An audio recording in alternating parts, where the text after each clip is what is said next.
زہر دیا گیا, گولی مار دی گئی یا ڈوب گیا؟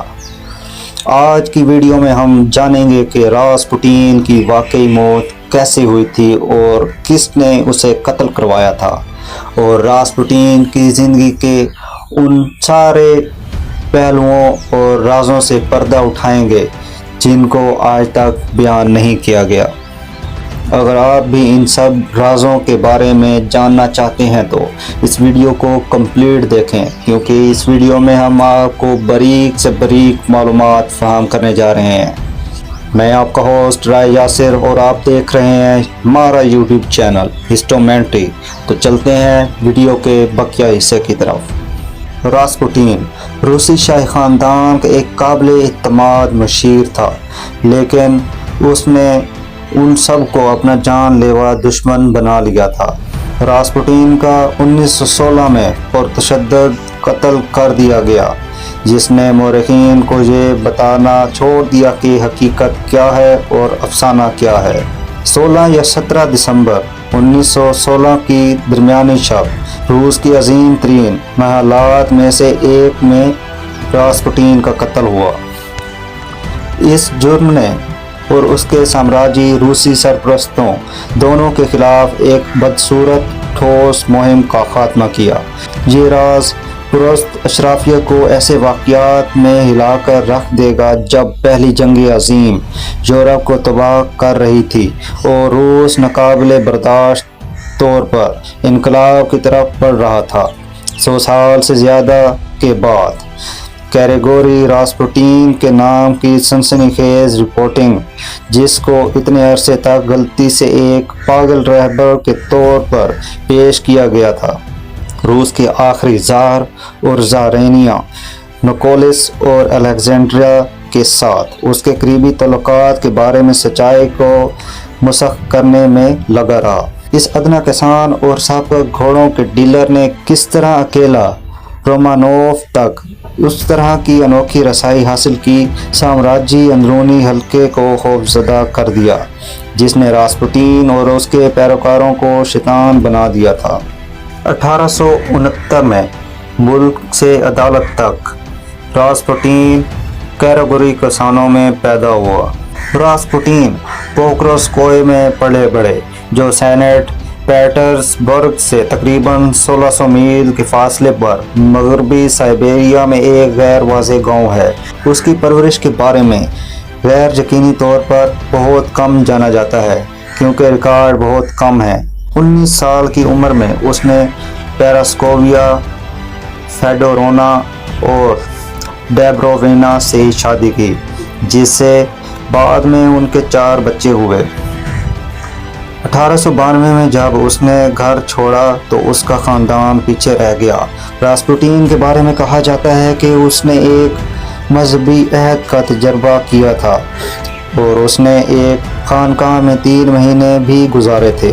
حالانکہ وہ کبھی مقرر پادری نہیں بنا تھا، اس کے بجائے وہ ذاتی روحانی روشن خیالی کی تلاش میں کئی برسوں تک روس کا چکر لگاتا رہا۔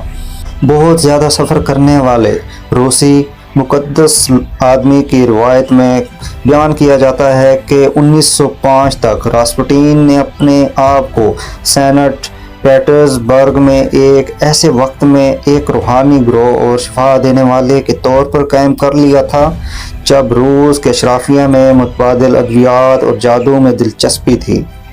وہاں اس نے اپنے ارد گرد پرستاروں کا ایک گروہ اکٹھا کر لیا تھا، خاص طور پر خواتین ایکولائٹس جو اس سے خدا کے آدمی کے طور پر تعظیم کرتی تھیں۔ لیکن جلد ہی یہ افواہیں گردش کرنے لگیں کہ راسپوٹین کے ایک بہت زیادہ شراب پینے والے اور جنسی شکاری کے طور پر اس کے حرام رویے کے بارے میں سب کو پتہ چل گیا۔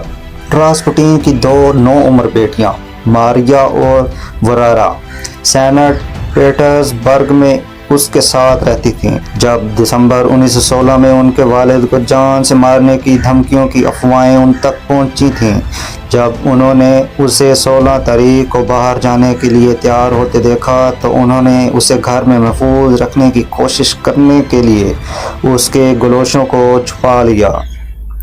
لیکن اس نے انہیں ڈھونڈ لیا اور اس رات اس کا انجام ہوا۔ اس کے قتل کے بعد ماریا اور ورارا اپنی ماں کے ساتھ رہتی تھیں، لیکن لڑکیوں کے رومانوف سے تعلقات نے انہیں خطرے میں ڈال دیا تھا۔ ماریا براعظم یورپ کے لیے روس سے بھاگی، جبکہ ورارا پیچھے رہ گئی اور 1924 میں اس کی بھی موت ہو گئی۔ پورے یورپ کا دورہ کرتے ہوئے ماریا نے 1937 میں امریکہ ہجرت کرنے سے پہلے ایک ڈانسر اور سرکس پرفارمر کے طور پر بھی کام کیا تھا۔ وہ ستمبر 1977 میں اپنی موت تک وہیں رہیں۔ شاہی حلقوں میں داخل ہونا۔ راسپوٹین نے ایک عجیب اور متضاد دوہری زندگی گزاری۔ اپنے مداحوں کی موجودگی میں اس نے ایک ایسی شخصیت کی آبیاری کی جو ہوشیار، عقل مند اور جسم و دماغ کی پاکیزگی کا حامی تھا۔ ان سے دور رہتے ہوئے راسپوٹین بعض اوقات ایک شرابی جنسی تنزلی کے طور پر ہنگامہ آرائی کرتا تھا۔ ایک دائمی پاکیزہ تصویر پیش کرنا مشکل کام تھا۔ راسپوٹین ایک گہرا متضاد آدمی تھا جو اپنے گہرے مذہبی عقائد اور گناہ کے لیے ایک گہری باغی مجبوری کے درمیان پھٹا ہوا تھا۔ 1905 میں جب زار اور زارینہ سے تعارف ہوا تو روسی عوام کو پہلے ہی راسپوٹین پر شدید شک تھا۔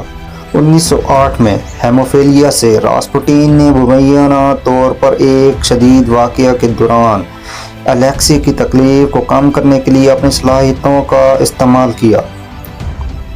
الیگزینڈرا نے راسپوٹین کو ایک شفا بخش کے طور پر دیکھا اور الیکسی کی دیکھ بھال میں مدد کے لیے اس پر انحصار کیا۔ مہارانی اینا ویروبووا الیگزینڈرا کے لیے تنازع کی ایک اور بجلی کی چھڑی تھی۔ 12 سال اس نے جونیئر اینا کو 1905 میں ایک لیڈی آن ویٹنگ کے طور پر عدالت میں طلب کیا اور جلد ہی وہ مہارانی کے قریبی ساتھیوں میں سے ایک بن گئے۔ اینا شاہی خاندان کے اندرونی دائرے کا حصہ تھیں۔ روس میں بہت سے دوسری اعلیٰ طبقے کی خواتین کی طرح اینا راسپوٹین کی عقیدت مند بھی تھیں، جس نے 1907 میں اپنی شادی کے خاتمے کی پیشن گوئی بھی کی تھی۔ راسپوٹین کی صلاحیتوں سے حیران اینا کو جذباتی طور پر یقین تھا کہ مقدس آدمی الیگزینڈرا اور اس کے ہیموفیلیا بیٹے کی مدد کر سکتا ہے۔ اس نے مہارانی اور راسپوٹین کے درمیان رابطے کو آسان بنانے میں مدد کی، جس کے لیے وہ روس کی اشرافیہ کا غصہ نکالے گی۔ راسپوٹین اپنے کردار کو صحت اور روحانیت تک محدود نہیں رکھ سکتا تھا۔ اس نے نکولس اور الیگزینڈرا دونوں کو سیاسی مشورے بھی دینا شروع کر دیے۔ ایسا کرتے ہوئے اس نے روسی اشرافیہ اور حکومت میں اپنے لیے دشمن بنانا شروع کر دیے۔ رومانوف کے خاندان کے دیگر افراد نے راسپوٹین کو ایک بزدل آدمی کے طور پر حقیر جانا۔ الیگزینڈرا اپنی بہن گرینڈ ڈچیس الزبتھ فیوڈورونا سے الگ ہو گئی جب اس نے زارینیا کو راسپوٹین کے بارے میں خبردار کیا۔ صورتحال اتنی گمبھیر ہو گئی تھی کہ الیگزینڈرا بھی اپنے پیارے فادر گریگوری کو اپنے ہی خاندان اور دوستوں کی نفرت سے محفوظ نہ رکھ سکی۔ 1915 میں جنگ عظیم شروع ہو رہی تھی اور نکولس مشرقی محاذ پر وقت گزارنے کے لیے روس چھوڑ کر چلے گئے۔ تنہا اور پریشان الیگزینڈرا نے راسپوٹین کی کمپنی میں زیادہ سے زیادہ وقت گزارنا شروع کیا۔ راسپوٹین کے پاس اب اپنا ذاتی ڈرائیور تھا کہ وہ اسے زارینہ کے ساتھ نجی دعائیہ ملاقاتوں کے لیے زارسکوئے سیلیو لے جائے۔ ان کے تعلقات کے بارے میں گپ شپ نے ایک بدصورت موڑ لیا۔ رومانوف کے اندر یہ تشویش بڑھ گئی کہ الیگزینڈرا خاندان کو بدنامی کی طرف لے جا رہی ہے۔ لورڈ افواہیں اڑ گئیں کہ راسپوٹین کے ساتھ اس کے تعلقات جنسی ہو گئے ہیں، کیونکہ اس کی فاش تصویریں سینٹ پیٹرز برگ میں گردش کر رہی تھی۔ راسپوٹین اور الیگزینڈرا کے بارے میں تاریک قوتوں کے طور پر بات کی گئی جو روس کو تباہی کی طرف لے جائیں گے۔ طویل عرصے سے جان سے مارنے کی دھمکیوں کا نشانہ بنے ہوئے تھے اور جلد ہی اسے ہٹانے کے لیے کھلے عام اور بڑے پیمانے پر مطالبات کیے جانے لگے۔ جون 1914 میں ایک عورت کی طرف سے چاقو کے حملے کے بعد اس کے پینٹ کے قریب مہلک زخم ہو گئے۔ اس کے ساتھ ہر جگہ ایک پولیس ایجنٹ موجود رہتا تھا۔ کوئی بھی اسے مارنے کے لیے اتنا قریب نہیں جا سکتا تھا کیونکہ راسپوٹین کی ہمیشہ احتیاط سے حفاظت کی جاتی تھی۔ زارینہ اپنی راسپوٹین کے مبینہ اثر و رسوخ نے رومانوف خاندان کے کئی سینئر ارکان میں تشویش پیدا کی۔ انہوں نے خاموشی سے ایک نوجوان، پرجوش اور ناتجربہ کار 19 سالہ شہزادہ فیلکس یوسپوف کے ذریعے رچی جانے والی قتل کی سازش کی حوصلہ افزائی کی۔ روس کی امیر ترین خاندان میں سے ایک میں پیدا ہوئے اور نکولس II کی بھانجی ارینا سے شادی کی۔ یوسپوف نے روس کو راسپوٹین سے نجات دلانا اپنا حب الوطنی کا فرض سمجھا۔ راسپوٹین تصویر سے باہر ہونے کے بعد یوسپوف نے زار کی ساکھ کو بحال کرنے کے ساتھ ساتھ نکولس کو اپنے وسیع خاندان، شرافت اور ڈوما پر زیادہ انحصار کرنے میں مدد کرنے کی امید ظاہر کی۔ اکتوبر 1916 میں یوسپوف نے اپنے دوست اور زار نکولس کے کزن گرینڈ ڈیوڈ ڈمیٹری کو اس کے ساتھ قتل کی منصوبہ بندی کے لیے چھپایا۔ نومبر کے آخر میں انہوں نے روسی ریاست ڈوما کے رکن ولادیمیر اور شکیووچ کو بھرتی بھی کیا تھا، جس نے پہلے ہی راسپوٹین پر کھل کر تنقید کی تھی۔ حتمی منصوبے میں مدد کے لیے 2 دیگر افراد کو لے جایا گیا۔ لائف گارڈز کے ایک افسر لیفٹیننٹ سرگئی سکوٹین اور پولش ڈاکٹر جو کہ پوٹاشیم سائنائڈ کرسٹل جو کہ یوسپوف نے حاصل کیے تھے کے انتظام میں مدد کرنا تھا۔ عیش و عشرت کی گود میں پرورش پانے والے شہزادہ فیلکس یوسپوف کو جنگلی پارٹیاں کرنے، تمباکو نوشی اور شراب نوشی کرنے اور مردوں اور عورتوں کے ساتھ محبت رکھنے کا لطف آتا تھا۔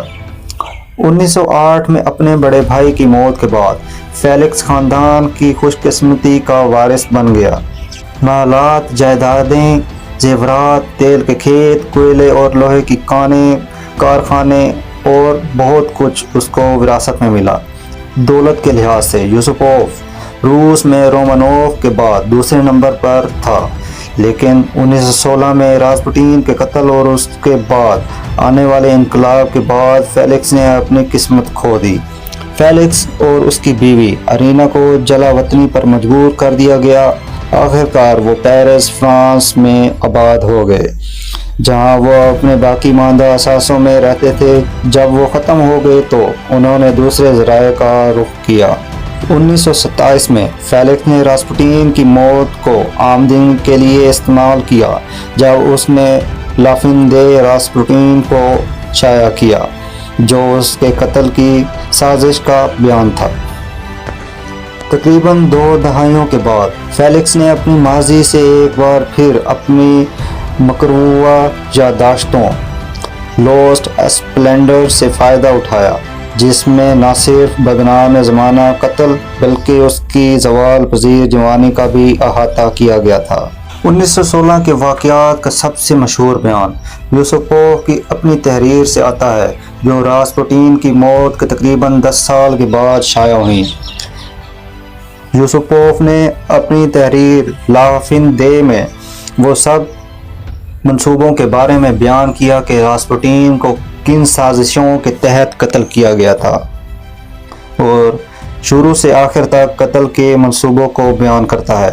شروع کرنے کے لیے یوسپوف پچھلے ہفتوں میں صحت کے مسائل کے بارے میں چند بار مشورہ کر کے راسپوٹین سے خفیت کرا چکا تھا۔ یوسپوف خاندان سینٹ پیٹرز برگ کی مویکا کینال پر ایک محل کا مالک تھا، جسے قتل کے لیے جگہ کے طور پر منتخب کیا گیا تھا۔ یوسپوف راسپوٹین کو اپنی بیوی خوبصورت شہزادی ارینا سے ملنے کے لیے مویکا میں مدعو کرے گا۔ اس دورے کو چھپانے اور اپنی حفاظتی تفصیلات کو چھپانے کے لیے راسپوٹین 16 دسمبر کو بہت دیر سے پہنچیں گے۔